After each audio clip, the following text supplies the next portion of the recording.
Ladies and gentlemen, please welcome Congressman Andy Kim. Hi, I'm Congressman Andy Kim. I'm a former United States diplomat now serving in the United States Congress. I may be new to many of you as I've only been in Congress since 2018, and I look forward to getting to know you and working with you. I'm someone who is a Democrat that won a district in 2018 that President Trump carried in 2016. I won re-election in 2020 despite President Trump winning my district again. That makes me one of only 7 Democrats in the entire House of Representatives that represents a district that President Trump won in 2020. And that makes me one of only 16 members of Congress in the entire House of Representatives that represents a district that voted the other way in the presidency. 16 seats out of 435 seats. It shows you just how deep the partisanship divide has become, how entrenched it is, and how difficult it is for us to imagine how to be able to build bridges and restore some sense of commonality.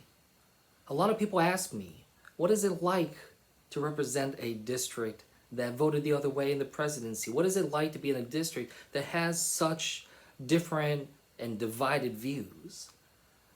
One thing I say is that the reason for this growing partisanship and this division within my own community is actually stemming from a similar source. And the similar source, whether people are voted for Trump or voted for Biden, is a deep sense of erosion in our governance, in our democratic institutions. A lot of people here have an enormous trust deficit when it comes to governance, when it comes to our democracy. They feel like we are losing touch with what it means to be a public servant. That's something I hear from people on both sides of the aisle, and something that I think is fundamental to understanding how we restore and reinvigorate and renew trust in institutions, not just here in the United States, but globally. The institutions that we are engaged in, what they mean is some sense of sharedness, some sense of common purpose, and even a sense of common good. But those are concepts that are under attack right now.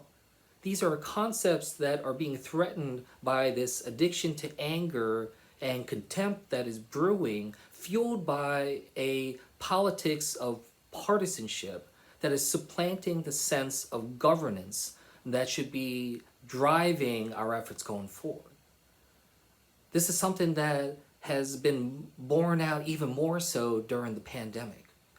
We see how in this era where we were facing a common threat, if ever there was a chance for us to come together with a unity against that common threat, we see that that has failed. Here in the United States, this shared threat has unfortunately led to even greater divisions as we have lacked a shared truth and a shared understanding of how to tackle this. I worry immensely about what this means for the coming years. We are entering a new age of global politics, a new paradigm shift moment, much like the fall of the Berlin Wall or 9/11 in previous eras.